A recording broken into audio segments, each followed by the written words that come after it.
Ask 10 independent mechanics which used SUV they'd buy for their own garage, and 5 names keep showing up for surprisingly specific reasons. This one's for anyone shopping the used market right now with somewhere between $18,000 and $30,000 and zero interest in becoming a part-time mechanic. Maybe you've spent the last few weekends scrolling threads titled "What SUV should I buy?" and collected 50 conflicting answers. Maybe you already own something with a CVT that just started shuddering on the highway and you're quietly pricing out what comes next. Independent mechanics see thousands of vehicles roll through their bays every year. They notice which ones keep coming back for brake pads and oil filters, and which ones keep coming back for transmissions and check engine lights. So which 5 vehicles do they actually trust enough to put their own families in? And why don't dealerships push these the same way they push everything else on the lot? Start with the data. J.D. Power's 2026 Vehicle Dependability Study, built from responses of more than 33,000 owners after 3 years behind the wheel, put Lexus at the very top of the industry for owner-reported problems, with Toyota and Subaru both landing in the top 10 brands overall. That's not a coincidence tied to a badge on the hood. It's tied to engineering philosophy.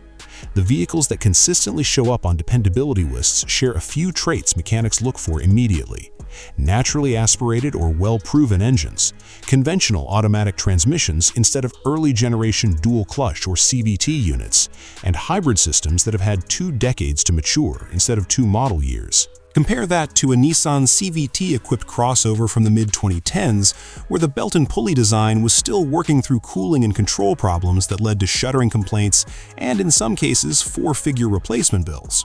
Or a Ford truck platform still dealing with a 2026 recall tied to unexpected transmission downshifts on a design over a decade old. Complexity tends to be where reliability breaks down. Fewer moving parts, fewer software layers, and a longer production run usually mean a mechanic has already seen and already fixed whatever's likely to go wrong. That's the filter independent shops actually use. They're not loyal to a brand name. They're loyal to whichever engine and transmission combination keeps showing up on the lift, needing nothing more than routine maintenance. Picture 2 SUV owners, both sitting at 130,000 miles. One drives a current generation Toyota RAV4. Her maintenance folder shows oil changes, 1 set of tires, and a battery. Nothing else.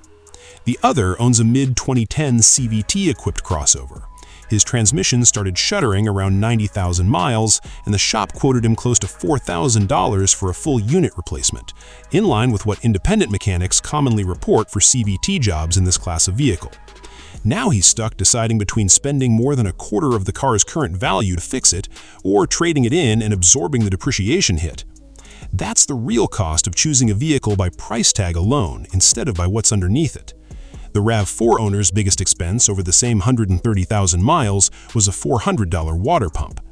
That gap between those 2 ownership stories is exactly what mechanics are trying to steer their customers away from. Here's what mechanics actually point to and why each one earns the recommendation. Toyota RAV4 2013 to 2018 generation.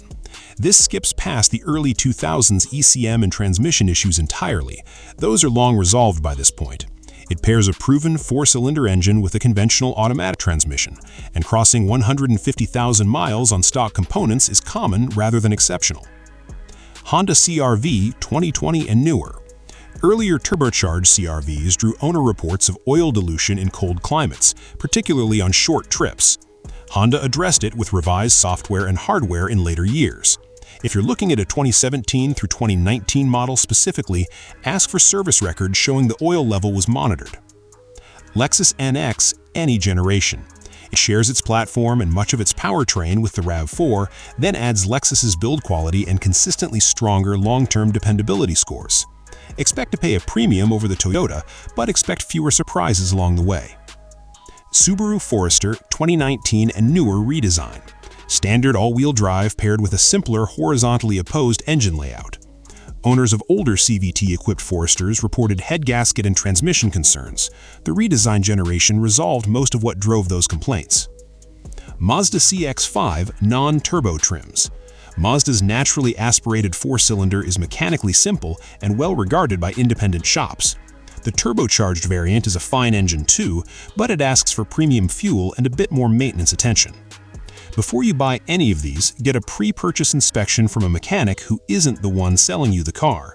Ask specifically about transmission fluid condition, not just its color. Pull a full vehicle history report, and treat a complete service record as more valuable than low mileage from an unknown previous owner. The paperwork tells you more than the odometer ever will. So here's the verdict.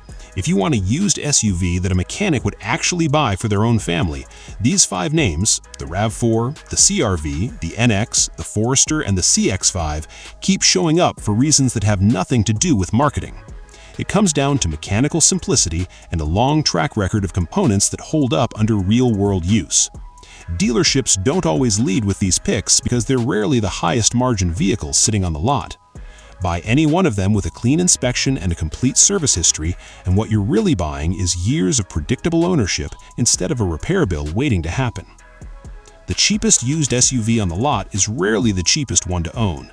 The one a mechanic would actually buy for their own family is usually the smarter long-term bet.